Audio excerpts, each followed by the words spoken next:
আল্লাহর বিধান আমি যেন আমার নামাজে আল্লাহর ধ্যানে মগ্ন থাকতে পারি, কিন্তু বাস্তবে দেখা যায় আমরা পারি না।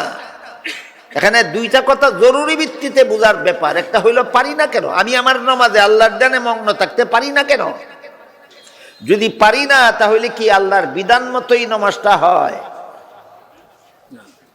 বুঝি শুনি কৌকা চাব, আমি যদি আমার নামাজ আল্লাহর ধ্যানে মগ্ন থাকতে পারি না তাইলে কি আল্লাহর বিধান মতোই নামাজটা হয়? হয় না।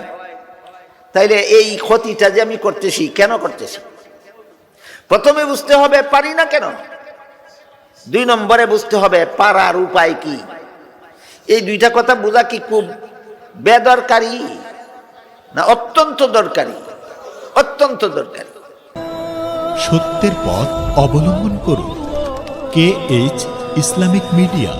ইলমে তাজকিয়া, ইলমে আকাইদ, আল্লাহর ওই সমস্ত বিধান জানার নাম যেগুলি শুধু অন্তরে বিশ্বাস করতে হয়। ইলমে ফিকহ, আল্লাহর ওই সমস্ত বিধান জানার নাম যেগুলি শরীরের বাহ্যিক অঙ্গের দ্বারা পালন করতে হয়। ইলমে তাজকিয়া, আল্লাহর ওই সমস্ত বিধান জানার নাম যেগুলি বিশ্বাসও করতে হয় অন্তরের দ্বারা, পালনও করতে হয় অন্তরের দ্বারা। এই 3 প্রকার এলিমের সমষ্টি হলো মুমিন মুসলমানের পরিপূর্ণ দ্বীন। বুঝাতে পারলাম? এই মর্মে আল্লাহ বলেন, আল ইয়াউমা আকমালতু লাকুম দীনাকুম, আজকে আমি তোমাদের দ্বীনকে পরিপূর্ণ করে দিলাম, ইসলামের যাবতীয় বিধিবিধান পরিপূর্ণ করে দিলাম। এখন একটা আনুষঙ্গিক কথার মীমাংসা। অন্তরের দ্বারা পালনীয় বিধানগুলির একটা উদাহরণ আমরা বুঝলাম। আমার নামাজে আমি আল্লাহর ধ্যানে মগ্ন থাকবো, যে আল্লাহর বিধান, তোমার নামাজে তুমি আল্লাহর ধ্যানে মগ্ন থাকবো। তাহলে আমার নামাজে আমি আল্লাহর ধ্যানে মগ্ন থাকবো, এটা আল্লাহর বিধান কিনা? কত প্রকার, কত নম্বরের? 3 নম্বর, যে আল্লাহর 3য় প্রকারের বিধান, অন্তরের দ্বারা পালনীয় বিধান। কিন্তু আমরা কি সকলেই নামাজের সময় আল্লাহর ধ্যানে মগ্ন থাকতে পারি? পারি না। এখানে 2টা জিনিস বুঝতে হবে, পারি না কেন, আর একটা হলো পারবো কিভাবে। আল্লাহর বিধান আমি যেন আমার নামাজে আল্লাহর ধ্যানে মগ্ন থাকতে পারি, কিন্তু বাস্তবে দেখা যায় আমরা পারি না। এখানে 2টা কথা জরুরি ভিত্তিতে বোঝার ব্যাপার। একটা হইল পারি না কেন, আমি আমার নামাজে আল্লাহর ধ্যানে মগ্ন থাকতে পারি না কেন। যদি পারি না তাহলে কি আল্লাহর বিধান মতোই নামাজটা হয়? বুঝি শুনি কৌকা চাব, আমি যদি আমার নামাজ আল্লাহর ধ্যানে মগ্ন থাকতে পারি না তাইলে কি আল্লাহর বিধান মতোই নামাজটা হয়? হয় না। তাইলে এই ক্ষতিটা যে আমি করতেছি, কেন করতেছি? প্রথমে বুঝতে হবে পারি না কেন, 2 নম্বরে বুঝতে হবে পারার উপায় কি। এই 2টা কথা বোঝা কি খুব বেদরকারি না অত্যন্ত দরকারি? অত্যন্ত দরকারি। আল্লাহর 3য় প্রকার বিধান অন্তরের দ্বারা পালন করার মতো। নামাজে আমি আল্লাহর ধ্যানে মগ্ন থাকবো, এটা অন্তরের দ্বারা পালনীয় বিধান, কিন্তু আমি পারি না। কাজেই আমার নামাজ আল্লাহর বিধান মতো হয় না। কেন আমি পারি না? নামাজটা কেন আল্লাহর বিধান মতে আমি পড়তে পারি না? এটাও বুঝার মতো একটা জরুরি বিষয়। আর একটা হইলো পারবো কিভাবে, ওইটা বুঝাও দরকারি কিনা দরকারি না? দরকারি। প্রথমে আমরা বোঝার চেষ্টা করি আমরা নামাজে আল্লাহর ধ্যানে মগ্ন থাকতে পারি না কেন। তার কারণ বর্ণনা করে হাদিস শরীফে রাসূল করিম সাল্লাল্লাহু আলাইহি ওয়াসাল্লাম বলেন, শয়তানের একদল স্পেশাল বাহিনী আছে যাদেরকে বেনামাজিদের কাছে পাঠায় না, নামাজিরা যখন নামাজ শুরু করে দেয় তখন তাদের কাছে পাঠায়। হাদিসের অংশ বুঝে থাকতে বলুন, শয়তানের স্পেশাল বাহিনী বেনামাজিদের কাছে পাঠায় না নামাজিদের কাছে? কোন সময়? যখন ওই নামাজ শুরু করে তখন ওই পাঠায় দেয়। রাসূল বলেন এই বাহিনীর ডিউটি হলো যতক্ষণ পর্যন্ত নামাজিটা নামাজে থাকবে ততক্ষণ পর্যন্ত সংসারের 1000 কথা তার মনে জাগ্রত করে দেবে। শয়তানের স্পেশাল বাহিনীর কারণে আমি নামাজে আল্লাহর ধ্যানে মগ্ন থাকতে পারি না। আমি কৃষক হয়ে থাকলে ক্ষেতের গৃহস্থির কল্পনা জল্পনায় নামাজ শেষ করে দেই। আমি ব্যবসায়ী হয়ে থাকলে দোকানের বেচা কিনার কল্পনা জল্পনায় নামাজ শেষ করে দেই।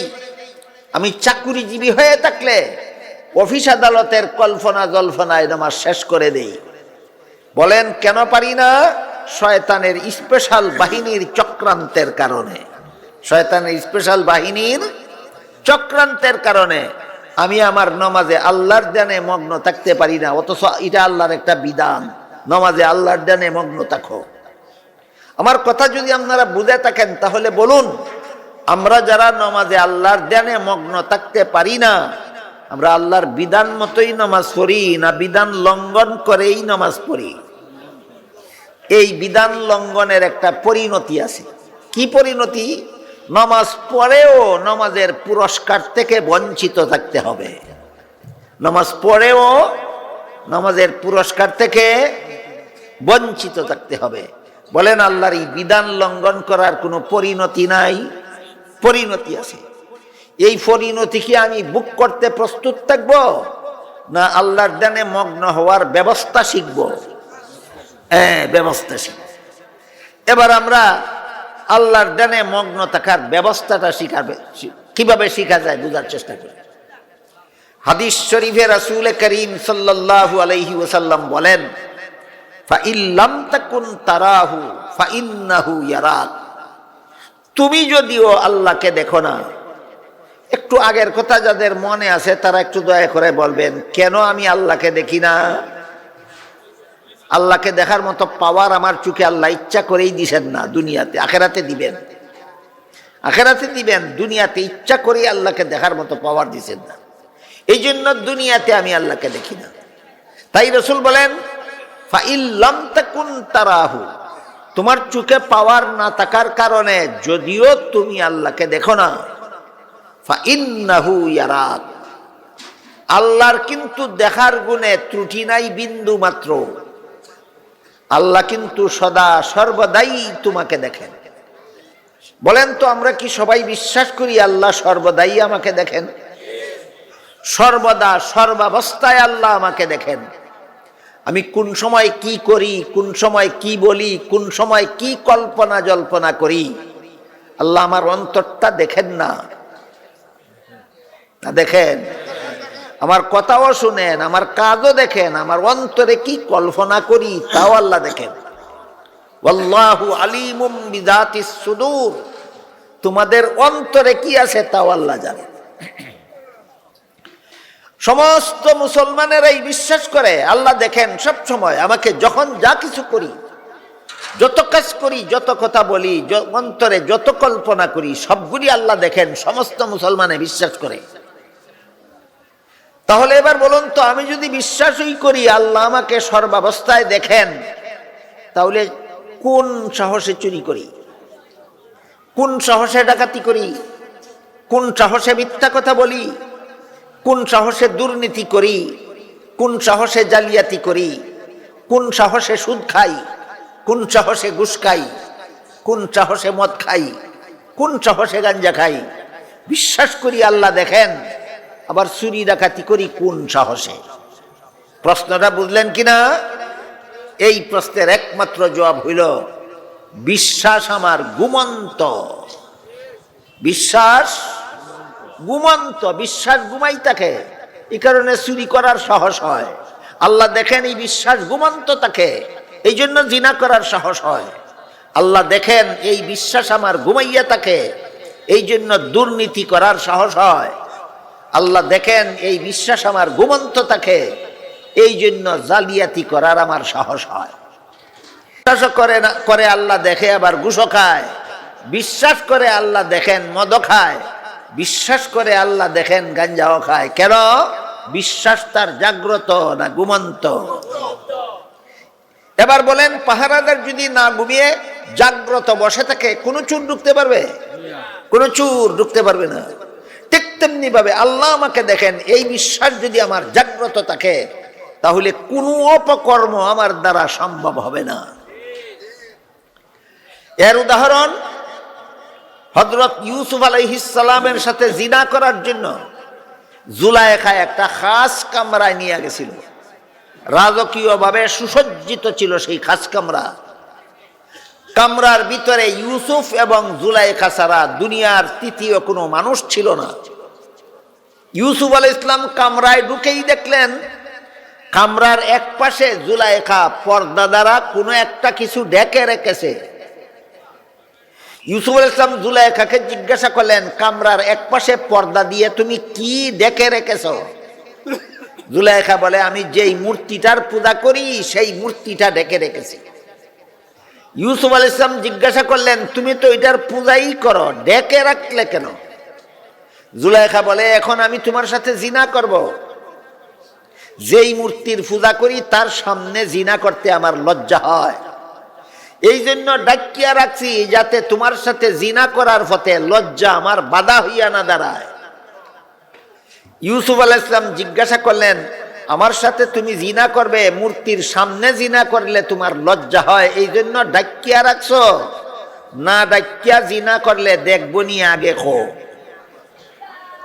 না ডাকিয়া আমার লগে জিনা করলে তোর মূর্তি দেখবো নি আগে খো। আপনারা কি তাকো? জুলাইখা কয়, না এটারে ডাকলেও দেখে না, না ডাকলেও দেখে না, ডাকলেও দেখে না, না ডাকলেও দেখে।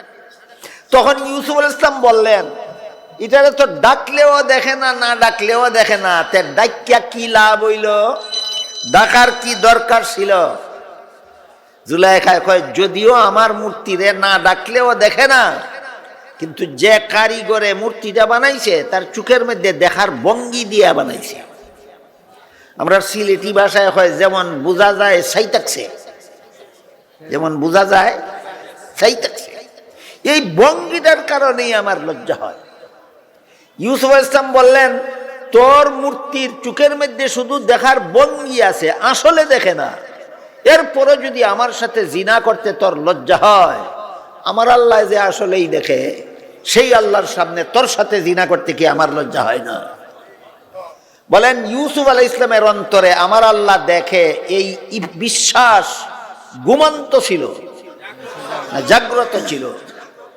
আমি আপনাদের কাছে জিজ্ঞাসা করতে চাই, আল্লাহ আমাকে দেখেন, এই বিশ্বাস ঘুমন্ত থাকলে কি হয় আর জাগ্রত থাকলে কি হয়? বিশ্বাস ঘুমন্ত থাকলে মুমিন মুসলমান সকল প্রকার অপকর্মে লিপ্ত হতে পারে, বিশ্বাস জাগ্রত থাকলে কোনো অপকর্মে লিপ্ত হতে পারে না।